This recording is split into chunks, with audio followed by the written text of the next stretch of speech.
प्रिय श्रोता मित्रहरू नमस्कार तथा ख्रिस्टीय अभिवादन जय मसीह।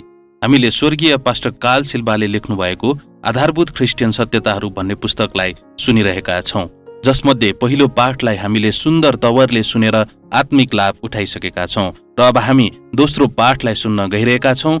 पाठ 2, बाइबललाई ठिक तरिकाले कसरी बुझ्ने र दैनिक जीवनमा प्रयोग गर्ने। भजन संग्रहका प्रेरणा प्राप्त लेखक राजा दाउदले प्रार्थना गर्दा भजन संग्रह 119:18 यसरी प्रार्थना गर्दछन्, मेरा आँखाहरू खोलिदिनुहोस् र म तपाईको व्यवस्थाबाट अद्भुत कुराहरू देख्न सकूँ। पछि दाउदले फेरि भजन संग्रह 119:11 भन्छन्, तपाईको विरोधमा पाप नगरौँ भनेर मैले तपाईको वचन आफ्नो हृदयमा लुकाइराखेको छु। म तपाईलाई स्पष्टसँग भन्न सक्छु कि यदि एउटा विश्वासीले परमेश्वरको वचन जान्न, प्रेम गर्न, लागू गर्न र पालना गर्न सक्दैन भने ऊ कहिले विजयी विश्वासी हुने छैन। जब हामी यो शिक्षाको अध्ययन गर्छौं, परमेश्वरको वचनले तपाईको हृदयमा एउटा आत्मिक आगो सल्काउने गरी कसरी बाइबललाई अध्ययन गर्ने र कसरी पढ्ने भन्ने बारेमा तपाईले सिकेको म चाहन्छु। लुका 24:13-35 हामीसँग हाम्रा प्रभु येशू ख्रीष्टको मजबुत घटना छ। उहाँको पुनरुत्थान पश्चात इमाउसको बाटोमा आफ्नो 2 जना चेलाहरूसँग हिँड्दै मूसा र सबै भविष्यवक्ताहरूबाट सुरु गरेर सबै पवित्र शास्त्रहरूमा आफ्ना विषयमा भएका कुराहरूको अर्थ तिनीहरूलाई खोलिदिनु भयो। यही खण्डको 32 पदमा हामीले ती 2 चेलाहरूको बुझाइ सुन्न सक्छौं। अनि तिनीहरूले एकअर्कालाई भने, उहाँले बाटोमा हामीसित कुरा गर्नुहुँदा र हामीलाई पवित्र शास्त्रहरूको अर्थ खोलिदिनुहुँदा के हाम्रो हृदय हामी भित्रभित्रै जलेन र? तपाईले देख्नुभयो कि परमेश्वरको लागि आत्मिक रूपले बलिरहेको जोशका लागि परमेश्वरको आत्मालाई आफ्नो वचनमा हामीलाई सिकाउन चाहनु भएको अद्भुत कुराहरू देख्नलाई आँखा खोलिदिनु हो।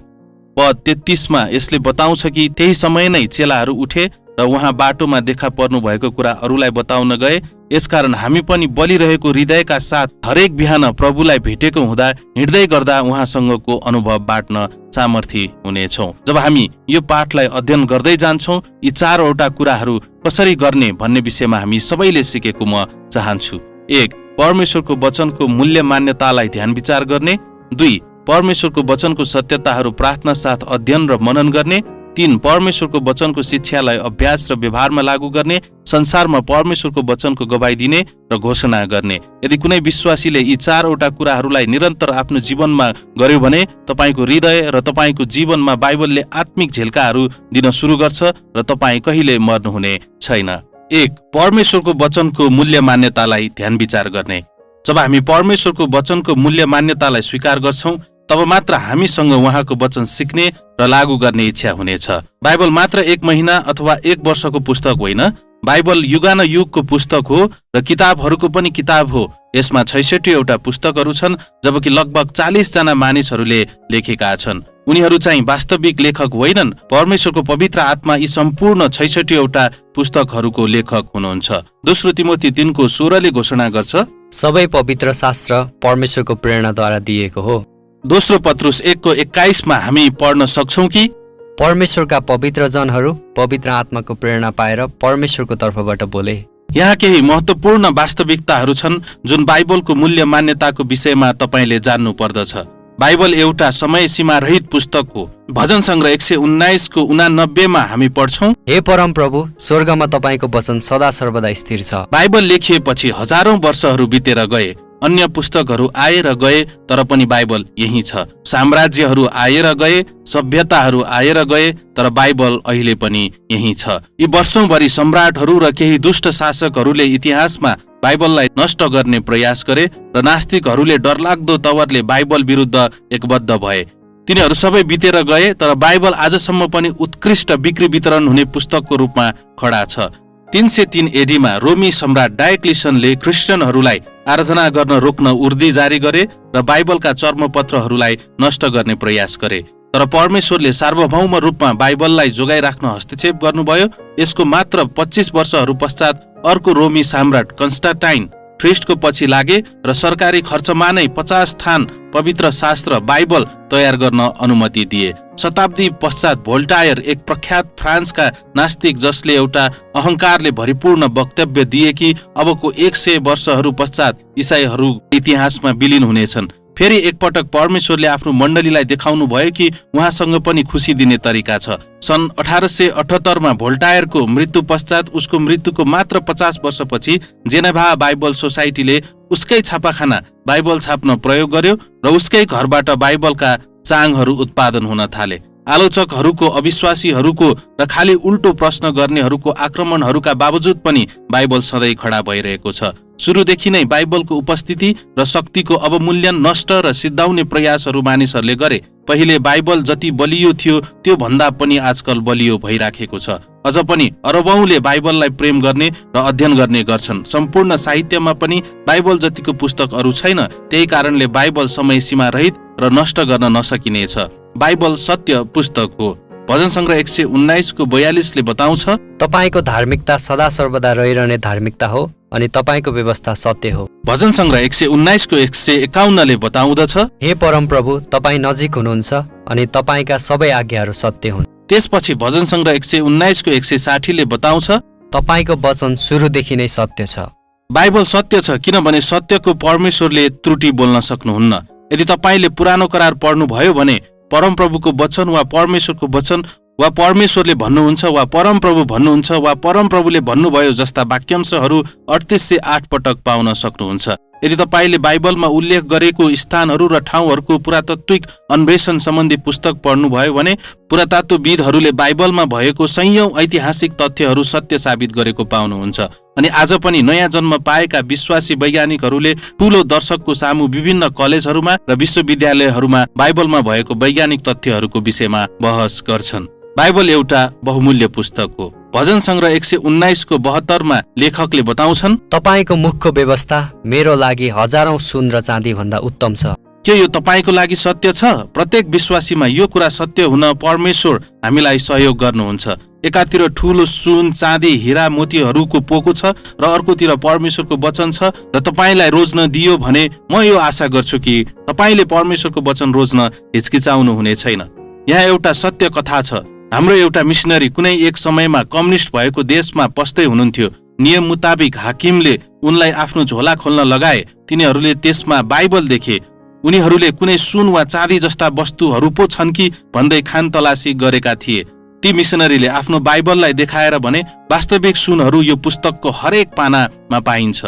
जति हामी बाइबल पढ्छौं त्यति नै हामी हाम्रो जीवनको लागि परमेश्वरको उद्देश्य र परमेश्वरको खजना खोताल्छौं। डाक्टर लसन मुडी जो बाइबल प्रतिष्ठानका पूर्व अध्यक्ष थिए, उनले बाइबलको विषयमा यस्तो लेख्छन्, यसको बारेमा राम्रोसँग सोच्नुहोस्, प्रार्थनापूर्वक यसलाई अध्ययन गर्नुहोस्, तपाईको हृदयको गहिराईमा यो बाणीहरू बास गर्न दिनुहोस्, यसका रहस्यहरूको ध्यान विचार गर्नुहोस्, यसका इतिहासलाई त्यतिकै नपल्टाउनुहोस्। कसैले पनि यसलाई यो जतिको मायालु तवरले र राम्रो तरिकाले लिन सक्दैन।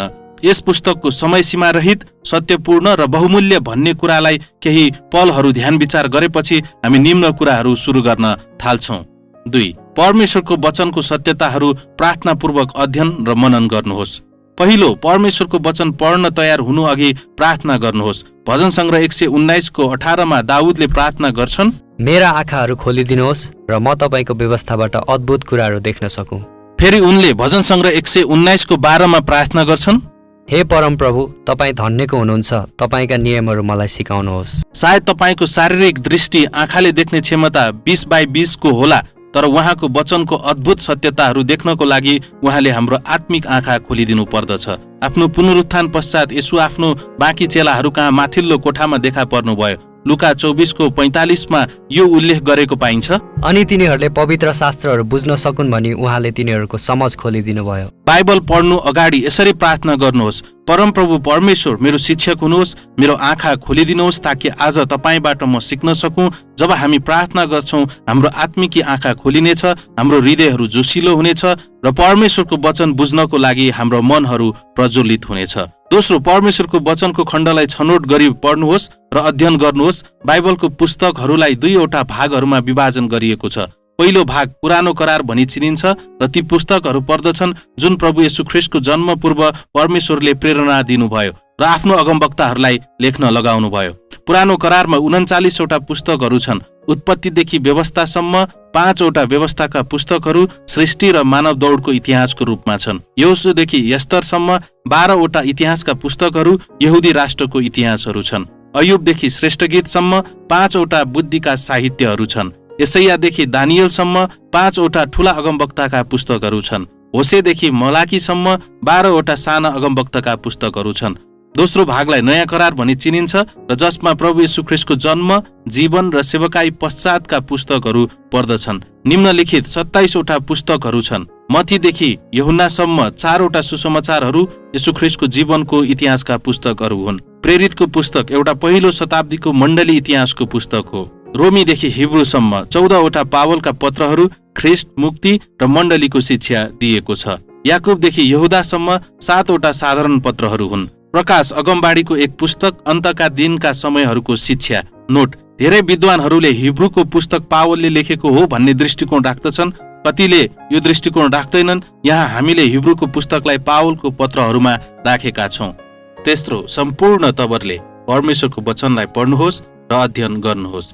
वार्षिक रूपमा मनन गर्ने तरिकाले सम्पूर्ण बाइबल भएर जाने बानीले विश्वासीलाई ठूलो आत्मिक लाभ दिदछ। आमोस आर वेल्सबाट रचित यो सृजनात्मक कविता सुन्नुहोस् जसले मेरो बुदालाई अझ जोड दिन्छ। मैले सोचेको थिएँ मलाई बाइबल थाहा छ, टुक्रा टुक्रा मात्र पढ्ने, कुनै छोड्ने, यूहन्नाको अलिकति वा मत्तीको अलिकति अनि अलिकति उत्पत्तिबाट लिने, यशायाको कुनै निश्चित अध्याय, कुनै भजन संग्रहबाट सायद 23 अध्याय, रोमीको 12 अध्याय, हितोपदेशको पहिलो अध्याय हो। मैले सोचेको थिएँ कि मलाई बाइबल थाहा छ। तपाईँ जो मुकुटको लेखकहरूलाई यस्तो व्यवहार गर्नुहुन्छ जसरी तपाईँ अरू कुनै पुस्तकलाई त्यस्तो व्यवहार गर्नुहुन्न, एउटा व्यवहार यहाँ छुट्याइएको जस्तो एउटा चाँडो र अधैर्य हेराई, म तपाईँलाई एउटा योग्य प्रक्रिया प्रयास गर्न भन्छु। एउटा ठूलो र स्थायी दृष्टिकोण राख्नुहोस् र तपाईँ र्याप्चरसम्मै घोडामा हुनुहुनेछ जब तपाईँ बाइबल सारा तरिकाले पढ्नुहुन्छ। मेरो विचारमा बाइबललाई अझ लाभदायक ढङ्गले पढ्न सकिन्छ जब पढ्ने कुनै तरिका अपनाउनुहुन्छ। धेरै तरिकाहरू त्यहाँ तयार गरेको पाइन्छ। म मेरो तरिकालाई तपाईँ समक्ष बाँड्न चाहन्छु। हरेक बिहान म पुरानो करारको 3 अध्याय पढ्छु र नयाँ करारको 2 अध्याय पढ्छु। यसले मलाई वर्षभरिमा केही पटक पुरानो र नयाँ करार पढ्न सहयोग पुर्याउँदछ। यो भन्दा अघि मेरो डरलाग्दो पढ्ने तरिका थियो। कतिपय समयमा म धेरै पुस्तकहरू छोडेर पढ्थेँ।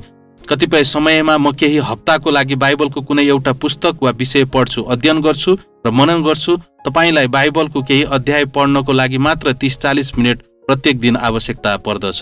तपाईलाई परमेश्वरले बताउन खोज्नु भएको कुरालाई ध्यान विचार र मनन गर्नुहोस् र आफ्नो जीवनमा लागू गर्ने योजना बनाउनुहोस्। परमेश्वरको वचन मनन गर्नुहोस्। मननको बाइबलीय परिभाषा के हो त? जे.आई. प्याकरले आफ्नो परमेश्वरलाई जान्नु भन्ने किताबमा मननको विषयमा बताएको कुरा मलाई मनपर्छ। मनन भनेको परमेश्वरको वचनलाई मनको क्रियाकलापमा बोलाउनु र यसलाई बारम्बार सोच्नु र परमेश्वरको वचनमा पाइएको उहाँका कार्यहरू, मार्गहरू, उद्देश्यहरू र परमेश्वरका प्रतिज्ञाहरूलाई आफैमा लागू गराउनु हो। यसको उद्देश्य भनेको मगजलाई र आत्मिक दर्शनलाई सफा राख्न र उहाँको वचनले भन्न खोजेको कुरालाई पूरा गर्नु र आफ्नो मन र हृदयलाई व्यक्तिगत रूपमा प्रभाव पार्नु हो। हिब्रू भाषाको पुरानो करारमा मननको लागि सियाज शब्द प्रयोग गरिएको छ र यसले शान्त प्रतिबिम्बितलाई जनाउँछ। कुनै आन्तरिक वा बाह्य भ्रम बिना परमेश्वरको वचनको निश्चित अवधारणालाई ध्यान दिनु हो।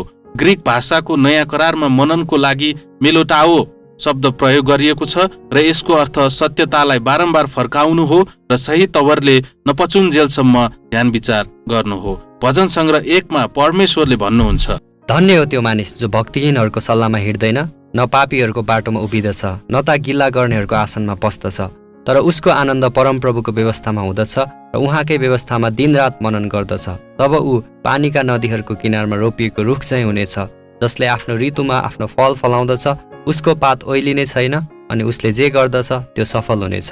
परमेश्वरले भजन संग्रह 1 को 2 मा हामीलाई बताउनुहुन्छ कि तर उसको आनन्द परमप्रभुको व्यवस्थामा हुँदछ र उहाँकै व्यवस्थामा दिनरात मनन गर्दछ। माथिको खण्डको बारेमा डाक्टर कार्ल स्टिभनले निम्न सहयोगी टिप्पणी गर्नुहुन्छ। भजन संग्रह 1 को 1 मा धन्य भन्ने शब्द हिब्रूमा बहुवचन जनाउने नामपद हो, जसको अर्थ खुसीहरू हुन्। जसले परमप्रभुको व्यवस्थामा खुसी र दिनरात मनन गर्दछ, अद्भुत आनन्द र उत्साहको स्रोत पाउँदछ। अर्को शब्द व्यवस्था भनेको वर्गीकृत शिक्षा हो। हरेक विषयमा बाइबलको खण्डसहित परमेश्वरसँग कसरी सोच्ने भन्ने हो। जब हामी वर्गीकृत शिक्षा हाम्रो हृदयमा लुकाउँदछौँ र परिपक्व तवरले परमेश्वरसँगै सोच्न सिक्छौँ, तब पवित्र आत्माले विश्वासयोग्य पूर्वक हाम्रो हरेक समस्याको लागि, हाम्रो व्यक्तिगत जीवनको लागि वा अरूलाई सहायता गर्नको लागि उचित सल्लाह दिनुहुन्छ।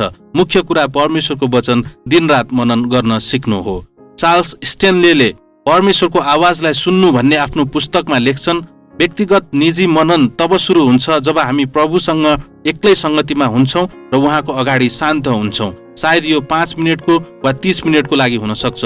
महत्त्वपूर्ण कुरा यो हो कि हामी हाम्रो जीवनको लागि उहाँका मार्गनिर्देशन र उद्देश्य प्राप्त गर्न परमेश्वरको अगाडि एक्लै जान्छौँ। मत्ती 4:4 येशूले भन्नुभयो, मानिस रोटीले मात्र होइन तर परमेश्वरको मुखबाट निस्कने प्रत्येक वचनले बाँच्नेछ। यो कण्ठ गरिएको बाइबल होइन, न त तपाईँको दराजमा राखिएको बाइबल नै हो। यो तपाईँको प्राणको लागि परमेश्वरले बोल्नु भएको वचन जुन शान्त समयमा बाइबल पढ्न र मननद्वारा आएको हो। यसरी नै मानिसहरू बाँच्नु पर्दछ। तपाईँको आत्मिक जीवनमा आगोलाई जलाइराख्न त्यो चिजले सक्दछ जुन हरेक दिन तपाईँको प्राणको लागि परमेश्वरको वचनबाट बोलिएको जीवित वचन नै हो। हामीले किन बाइबलमा मनन गर्न अभ्यास गर्नुपर्छ? 1. प्रभु येशूप्रति आज्ञाकारी भइराख्न, बाइबलमा उहाँलाई खोज्न र अनन्त गुणको जीवन पत्ता लगाउन उहाँले आज्ञा गर्नुभएको छ यूहन्ना 5:39। 2. परमेश्वरले प्रतिज्ञा गर्नुभएको छ कि जब एउटा विश्वासीले परमेश्वरको वचनमा लेखिएको सम्पूर्ण वचन अनुसार दिनरात मनन गर्न र होसियारीपूर्वक लागू र अभ्यास गर्न सिक्छ, तब परमेश्वरले विश्वासीको मार्ग फलवन्त बनाउनुहुन्छ र उसलाई सफल दिनुहुन्छ। यहोशू 1:8, भजन सङ्ग्रह 1:1-3। 3. बाइबल मनन गर्नाले यी कुराहरू पनि हुनेछ। हामीलाई पाप गर्नबाट जोगाइराख्छ। भजन सङ्ग्रह 119:11। हाम्रो आत्मालाई आत्मिक खाना र पौष्टिक तत्त्वहरू दिदछ। अय्युब 23:12, भजन सङ्ग्रह 119:103, यर्मिया 15:16, पहिलो पत्रुस 2:2। हामीलाई परमेश्वरको विषयमा सही शिक्षा सिकाउँदछ र झुटा शिक्षाहरू इन्कार गर्न सहयोग गर्छ। दोस्रो तिमोथी 2:15, दोस्रो तिमोथी 3:16-17। 4. यसले हामीलाई परमेश्वरको वचन र परमेश्वरको इच्छा अनुसार प्रार्थना गर्न अझ भरोसा दिदछ। यूहन्ना 15:7, पहिलो यूहन्ना 3:21-22, पहिलो यूहन्ना 5:14-15। 5. पाप र शैतानको विरुद्धमा लड्न बाइबल पवित्र आत्माको तरवार हो। एफेसी 6:17। बाइबलको मननले हामीलाई लडाईँमा सही तरिकाले तरवार प्रयोग गर्न सिकाउँदछ।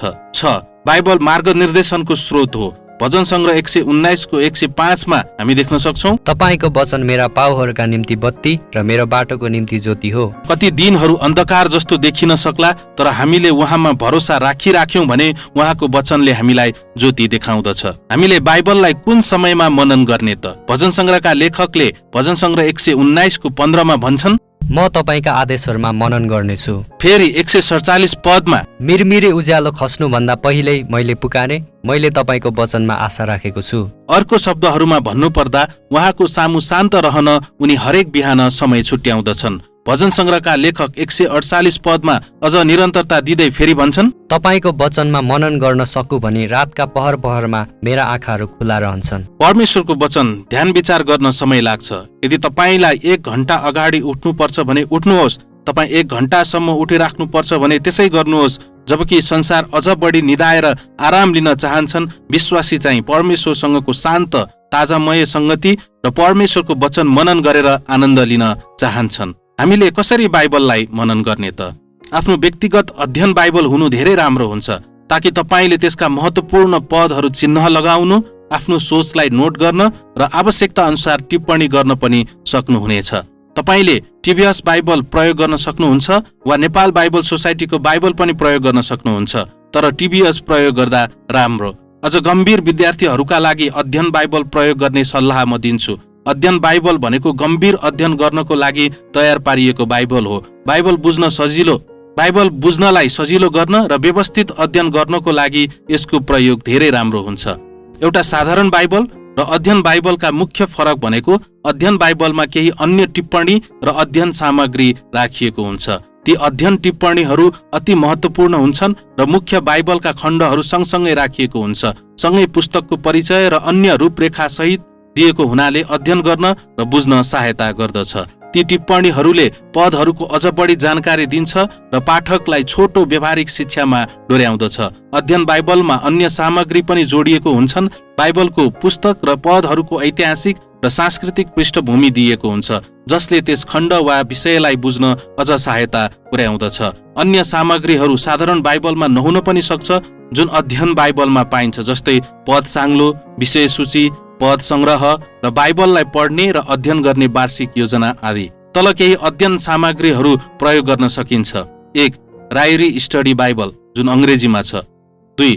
थोमस चेन रेफरेन्स बाइबल, जुन अङ्ग्रेजीमा छ। 3. विल्मिङटन गाइड टु द बाइबल, अङ्ग्रेजीमा छ।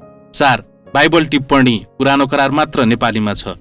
अध्ययन गर्दा जहिले पनि कलम र नोट कपी हुनु वा आत्मिक नोट कपी हुनु धेरै राम्रो हुन्छ।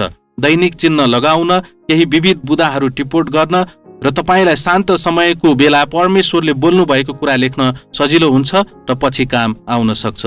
म जहिले पनि हातमा कलम लिएर बाइबल पढ्छु, किनभने म प्रभुबाट केही लिने अपेक्षा गर्छु। तपाईँ पनि केही अपेक्षा गर्नुहुन्छ भने लेख्नको लागि तयार भइराख्नु पर्दछ। सायद तपाईँ सोच्नुहोला, म याद गरिहाल्छु नि। म आशा गर्दछु कि तपाईँले गर्नुहुन्छ। त्यहाँ एउटा भनाइ छ, तीक्ष्ण यादभन्दा कमजोर मसी राम्रो हुन्छ। यो एउटा विशेष समय हुन्छ जब तपाईँले आफ्नो व्यक्तिगत नोट कापी खोल्नुहुन्छ र परमेश्वरले तपाईँलाई दिनदिनै के भन्नुभयो भन्ने कुरा देख्नुहुन्छ। यसले तपाईँको विश्वास बढ्छ। रोमी 10:17 भन्छ, यसकारण विश्वास सुनाइद्वारा आउँछ र सुनाइ चाहिँ परमेश्वरको वचनद्वारा आउँछ। जब तपाईँ पढ्नुहुन्छ, आजको छनौट गरिएको खण्डमा आफ्नो ध्यान केन्द्रित गर्नुहोस्। सजगतापूर्वक पढ्नुहोस्, बारम्बार पढ्नुहोस्, चाख देखाएर पढ्नुहोस्। त्यहाँ के छ र के छैन याद गर्नुहोस्। उदाहरणको लागि मत्ती 2:1-2 मा बालक येशूको आराधना गर्न कतिजना बुद्धिमान मानिसहरू पूर्वबाट आए याद गर्नुहोस्। परम्परागत रूपमा 3 जना बुद्धिमान मानिसहरू आएका थिए भनिन्छ, तर बाइबलले हामीलाई कतिजना भनेर भनेको पाइन्न। जब बाइबलका अधिकांश खण्ड साधारण र बुझ्न सजिलो छ, कति बाइबलका खण्डहरू बुझ्न अलि गाह्रो हुन्छन्, कारण त्यहाँ सांस्कृतिक प्रस्तुति, अलङ्कारिक शब्दहरू, हितोपदेश वा सङ्केतहरू हुन्छन् जुन 21औं शताब्दीका पाठकहरूलाई बुझ्न गाह्रो पर्न सक्छ। यस्तो अवस्थामा अध्ययन बाइबल, केही बाइबलका अध्ययन सामग्रीहरू र तालिम प्राप्त पास्टर वा बाइबल शिक्षक अत्यन्त सहयोगी हुन्छन्। जब तपाईँ बाइबल पढ्नुहुन्छ, तल उल्लेख गरिएका 8 वटा प्रश्नहरू सोध्नुहोस्। 1. यो खण्डबाट मैले सबैभन्दा महत्त्वपूर्ण सन्देश के पाउँछु? 2. यो खण्डमा परमेश्वरको बारेमा के सिक्न सकिन्छ? 3. यो खण्डमा मैले आफ्नो विषयमा के सिकेँ? 4. आज्ञा पालन गर्नको लागि यो खण्डमा कुनै आज्ञा छन् कि? के मैले ती पालना गरेको छु? यो खण्डमा भएको आज्ञाहरू पालना गर्नको लागि आफैलाई प्रतिबद्ध गराउनुहोस् र परमेश्वरको प्रशस्त अनुग्रहको ढुवानीलाई स्वीकार गर्नुहोस्। 5. यो खण्डमा के कुनै परमेश्वरको प्रतिज्ञा लेखिएको छ? तिनलाई विश्वास साथ लिनुहोस्। 6. यो खण्डमा के कुनै पाप उल्लेख गरिएको छ? के म यी मध्ये कुनै पाप गरिरहेको छु? आफ्नो पापलाई जान्नुहोस्, उहाँको अगाडि स्वीकार गर्नुहोस् र तिनलाई त्याग्नुहोस्। हितोपदेश 28:13, 1 यूहन्ना 1:9। 7. के यो खण्डमा कुनै आशिष उल्लेख गरिएको छ जसलाई मेरो आनन्दको लागि परमेश्वरले याद दिलाउँदै हुनुहुन्छ? 8. के यहाँ कुनै नयाँ सोच छ जसलाई लिएर म हिँड्न सक्छु? 3. परमेश्वरको वचनको शिक्षालाई अभ्यास र व्यवहारमा लागू गर्नुहोस्। तपाईले परमेश्वरको वचनमा प्रार्थना र ध्यान विचार गरेपछि त्यसपछि परमेश्वरसँगको हिँडाइमा हुर्कनको लागि परमेश्वरको वचनलाई अभ्यास र व्यवहारमा लागू गर्नुपर्दछ। भजन संग्रह 119:11 मा भजनका लेखक भन्दछन्, तपाईको विरोधमा पाप नगरौँ भनेर मैले तपाईको वचन आफ्नो हृदयमा लुकाइराखेको छु। भजन संग्रह 119:16 मा फेरि भन्दछन्, म तपाईका नियमहरूमा हर्षित हुनेछु, म तपाईको वचन बिर्सने छैन। यसको अर्थ तपाईले परमेश्वरको वचनलाई हृदयमा खजनाको रूपमा राख्न र लुकाउन आवश्यक छ। भजन संग्रह 119:1-5 ले भन्छ, धन्य उनीहरू हुन् जसको चाल निर्दोष छ, जो परमप्रभुको व्यवस्थामा हिँड्दछन्। धन्य हुन् उनीहरू जसले उहाँका साक्षी वचनहरू पालन गर्दछन् र उहाँलाई सम्पूर्ण हृदयले खोज्दछन्। बाइबलका धेरै खण्डहरूमा परमेश्वरको वचन सुन्न मात्र पर्याप्त छैन भनी हामीलाई भनिएको छ। बारम्बार हामीलाई याद दिलाइएको छ कि धन्यको हो त्यो मानिस जसले उहाँको वचन मनन गर्छ र पालना गर्छ। यहोशू 1:8। तर तिमीले दिनरात यसमाथि ध्यान गर्नु, फलस्वरूप तिमीले यसमा लेखिएका सबै कुराहरू होशियार साथ पालन गर्न सक्नेछौ। भजन संग्रह 1:1-3। अनि उसले जे गर्दछ त्यो सफल हुनेछ। यूहन्ना 13:17। तिमीहरू यी कुराहरू जान्दछौ भने र यी कुराहरू गर्दछौ भने तिमीहरू धन्यका हौ। याकुब 1:22 र 25। तर तिमीहरू वचन पालन गर्नेहरू हौ, सुनेर बिर्सिहाल्ने होइन, त्यो मानिस आशिषित हुनेछ। के तपाईँ परमेश्वर र उहाँको वचनको बारेमा अझ जान्न चाहनुहुन्छ? यसो हो भने आफैलाई थाहा भएको कुरा पालना गर्न थाल्नुहोस्। उदाहरणको लागि जब बाइबलले हिब्रू 10:25 बताउँदछ कि हामी एक ठाउँमा भेला हुन नछोडौँ अनि त्यो दिन जति नजिक नजिक आउँदै गरेको तिमीहरू देख्छौ त्यति नै बढी हामी यसो गर्ने गरौँ। यसलाई पालना गरौँ र आशिषित बनौँ। र जब बाइबलले भन्छ पहिलो यूहन्ना 4:7 प्रियहरू हो, हामी एकअर्कालाई प्रेम गरौँ किनकि प्रेम परमेश्वरबाटको हो अनि प्रेम गर्ने हरेक जन परमेश्वरबाट जन्मेको हो र परमेश्वरलाई चिन्छ। यस्तै गरौँ र हामी परमेश्वरलाई अझै नजिकबाट चिनौँ। जति धेरै तपाईँले परमेश्वरको वचन पालना गर्नुहुन्छ त्यति धेरै उहाँले तपाईँलाई सिकाउनुहुन्छ। यूहन्ना 7:17 येशूले भन्नुहुन्छ, यदि कसैले उहाँको इच्छा पालन गर्न चाहन्छ भने यस शिक्षाको विषयमा उसले थाहा पाउनेछ।